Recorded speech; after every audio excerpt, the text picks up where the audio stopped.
Total respect. Zéro limite. Radio libre. Tous les soirs dès 21h. Diffoulé sur Skyrock. La lecture de la lettre de Michel. Michel. Il a écrit, il a envoyé un mail, il a fait quoi Michel? Il a écrit, Michel, 45 ans du Loiret, il a écrit à Jacques Weinberg, Magazine Union. Oui. Bonjour Jacques Weinberg, je me prénomme Michel, j'ai 45 ans et je suis suivi par un psychiatre pour différents problèmes psychologiques et psychiatriques. Très bien Michel. Mais je ne préfère ne pas m'étendre trop là-dessus. Voilà, au moins c'est clair. Je vous écris car j'ai besoin d'éclaircir certaines facettes de ma sexualité.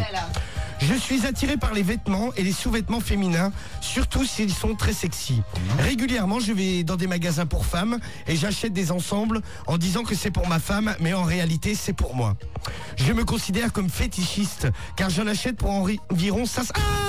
pour environ 500 € par mois. Putain. J'ai un placard complet chez moi. Des petits hauts, des maillots de bain, des jupes, des pantalons, des soutiens-gorge, des strings, des tangas. Également des chaussures à talons. Et oui également, tu t'es trompé. Également des chaussures à talons. Je me considère comme fétichiste car le fait de les toucher et de les porter génère chez moi une très vive excitation. Régulièrement, je m'habille comme ça chez moi. Le simple fait de me regarder entièrement travesti dans le miroir, m'imaginant à la merci.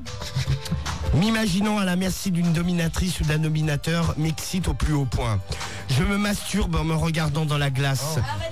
Je passe ma main sous la jupe et je mastique le manche jusqu'à jouir et à faire partir la semence contre la robe. Ensuite, j'aime toucher mon sperme et l'étaler sur la matière. Ça qui raconte à son psychiatre. Ça m'excite terriblement. Tu m'étonnes que le mec il y a là encore. Mais sitôt l'orgasme atteint, je ressens un mélange. Je ressens un mélange de honte et de mal-être. Alors je quitte aussitôt mon déguisement pour reprendre l'apparence d'un homme. Là aussi je me dégoûte. Je me trouve plus beau en femme. Viennent ensuite les ruminations et les remords. Je ne me sens pas normal. J'ai pourtant une sexualité hétéro. Il est tout le temps badaud. Et je ne me sens pas attiré par les hommes. Sauf que je dois l'avouer, par les transsexuels.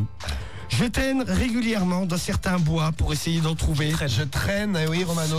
Tu fais bien de le signaler, ça une erreur a été commise, j'ai oublié le r. Je traîne régulièrement dans certains bois pour essayer d'en trouver. Mais malheureusement, je n'ai pas encore trouvé mon bonheur. Je n'ai pas trouvé encore le transsexuel qui me fera kiffer. Si vous traînez dans les bois du côté d'Orléans, Faites gaffe, hein. vous pouvez tomber sur Michel. Excusez-moi, vous n'auriez pas croisé un transsexuel? J'en cherche un. Il cherche un transsexuel Michel. Parallèlement à tout cela, paradoxe des paradoxes. Oui. Je voue depuis plusieurs années un amour sans borne au culte du corps et à la musculation en général. Je pratique ce sport 4 fois par semaine. Bon, je sais pas trop ce que ça veut bien foutre là-dedans, mais... Si vous allez faire de la muscu dans une salle à Orléans, faites attention parce qu'ils traînent aussi là-bas Michel. Avant j'étais tout maigre, maintenant je suis bien musclé. J'adore voir mes muscles habillés avec des vêtements de femme. Je me trouve terriblement excitant. Certainement, ouais. Je vous compte sur votre aide, car je pense que vous vous en êtes rendu compte. Oui. J'en ai besoin. J'aimerais trouver des explications à mes penchants, ce qui m'aidera probablement à me décalculer. Très très mal lu, c'est hashing comme tu dis. Ce qui m'aidera probablement à me déculpabiliser et à assumer mes orientations. Je suis un petit peu perdu, je ne sais plus quoi penser. Dois-je m'habiller en femme jour et nuit pour assumer mes fantasmes? Bien sûr, quand tu vas à la salle de sport surtout.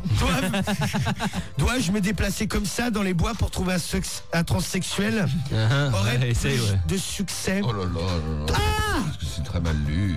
Tout ceci m'inquiète et me tourmente. Merci de votre aide. À bientôt. Et voilà. C'est Michel. Michel musclé en jupe avec ses petits hauts et son Putain, petit il fait soutien-gorge. flipper, lui.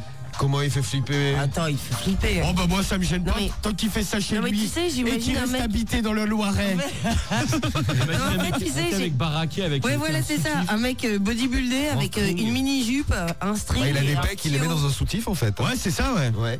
Bon simplement il y a tout le Mais reste tu du vois le corps truc, quoi. toi. Alors tiens, qu'est-ce que vous nous dites? Imagine la vie de paumé de ce gars. Ça ferait presque du chagrin ou flipper au choix. Du chagrin, non. C'est Esthète de Savoie qui nous laisse le message. Non, mais je pense que le mec, il s'assume pas totalement. Et c'est ça son problème. Il devrait complètement s'habiller en femme. Moi, c'est le conseil que j'aurais à lui donner. Et c'est Romano, le roi du problème du mois, qui le dit. Et peut-être arrêter la muscu, parce que c'est vrai qu'au bout d'un moment, ça va faire tache dans la jupe. C'est vrai. Non, parce qu'au bout d'un moment, si le mec est tout bodybuildé et qui se trimballe en jupe, ouais, ça va faire un peu gros gaillard en tutu, quoi. Oui. Il a l'air très équilibré, ce monsieur. Voilà, Ah bah, Romanoïde, qui nous laisse un message. Non, mais si vous êtes un petit peu comme lui. Il y a plein d'Orléanais et d'Orléanaises qui nous laissent des messages qui flippent un peu. Mais papa, a priori, il est pas méchant, il est juste habillé en jupe. Non, mais il fait ça, pour le moment, il fait ça chez lui. Qui est branché sur Romano. Oh là. Qu'il est bien branché. Oui, il est Romano. bien branché, Ça a là. l'air bien branché. Eh oui. Merci, Cédric. Bah, de rien. Alors, je rigole, je sais pas pourquoi, mais je rigole. Bah, je rigole parce que tu vas manger, mon pote. Alors, je commence à lire. Je rappelle qu'à chaque erreur, bien sûr, un coup de Sport Alex, Une c'est petite décharge. le tarif. Hein. Et pas d'erreur, c'est le sieur. Elle était bonne celle-là, dis donc. Oui, elle était bonne. Note là pour la prochaine fois. Il est vrai que les humains sont pleins de paradoxes. Écoute bien, Yaya, Et on est plein de paradoxes, nous les humains. Et vous décrivez avec beaucoup de justesse et sensibilité ceux qui vous concernent. La sexualité des adultes s'établit sur des bases constituées dans l'enfance et dans l'adolescence. Il me semble que vous l'avez déjà compris de vous-même. Votre courrier évoque un certain nombre de pistes pouvant expliquer les contradictions et les tendances dont vous parlez. Alors que vous étiez un garçon, c'est-à-dire un être pourvu d'un pénis, votre apparence chétive. Toi aussi t'étais tout maigre, Yaya, quand t'étais jeune. Plus jeune. T'étais tout maigre. Ben oui. Votre apparence chétive vous empêchait de vous identifier complètement au canon de la virilité. Dit Foul. J'adore genre, il y a Jacques ça qui Weinberg, est il est écrit, ouais. super, vous savez qu'il est professeur à la Sorbonne. Hein. C'est-à-dire assez mal grand et fort et musclé, comme dit Foul. Oui. Que l'on présente comme de vrais hommes, comme dit Foul. Oui, super Jacques Weinberg. D'une certaine façon, Tu lis très bien, Romano. Tu as vu, je t'ai pas grillé pour l'instant. d'une certaine façon. Putain. Non, vas-y, Ali. D'une certaine façon, vous étiez à cet âge plutôt du côté des filles, en tout cas en ce qui concerne la silhouette.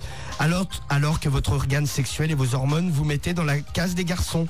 On peut penser de ce fait que vos émotions sexuelles étaient provoquées comme chez tous les ados, essentiellement par les notes les plus sexy de la jante féminine, d'où cet intérêt marqué pour les sous-vêtements et sous-vêtements qui correspondent à ces critères. Allez, il faut suivre. Hein. Ouais, ça c'est compliqué. Bah, il est professeur à la Sorbonne. Ça pourrait expliquer que vous ayez envie de vous habiller en femme tout en jouissant de votre sexe d'homme, réalisant alors les deux pulsions de votre jeune âge, être à la fois un homme et une femme. Cela pourrait expliquer également votre besoin de développer vos muscles par une pratique régulière. Pour autant, tous les adolescents maigrichons ne deviennent pas fétichistes. Il faudrait donc... Oui, parce que Cédric, t'étais maigrichon Ah bah ouais. avant. Ah bah j'ai tout ça, quoi. Il faudrait donc chercher un peu plus du côté du contexte Il laisse le lire. Ah pardon, excuse-moi, Romano. de l'enfance et de l'environnement familial pour avoir une idée plus complète de la situation. Vous indiquez que vous consultez un psychiatre.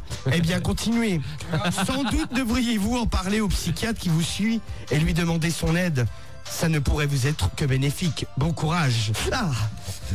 Ça l'a retiré pile poil. Tiens, tu veux que je t'en mette un coup? Bah ta gueule, je t'arrive, toi. Non mais Cédric, vous savez que Cédric c'est une trompette parce Non, que le c'est pas mec une il fait trompette. bon là, te grille-le. Cédric il a jamais voulu qu'on lui mette Bah sur si, le j'ai vent. déjà fait, Non, quoi. t'as jamais mis. T'as jamais Mais mis. si, on l'a déjà T'as fait. jamais mis Cédric. Mais si, il y a une vidéo fait sur le tourner blog. sur les Twitter partout. Non, non, Cédric il y a est une une vidéo sur le blog. baltringue. Il y a une vidéo sur le Une blog. baltringue du sport Ouais, élect, ok, man. c'est- Baltringue Sport T'as Élect, rien man. dans la culotte Bah, à part fais-le des sur grosses Samibo. couilles qui pendent. Bah, qu'est-ce que t'en sais, tu veux venir voir? Non, ah bah non, quelle horreur. Ah oui, non. Non, ça merci. Moi je vais appeler la police. Appelle la police. Bon, bah tu veux. Bon, Yaya, je sais pas si ça t'aura aidé de nous en parler un petit peu de ce petit souci là. Mais bon,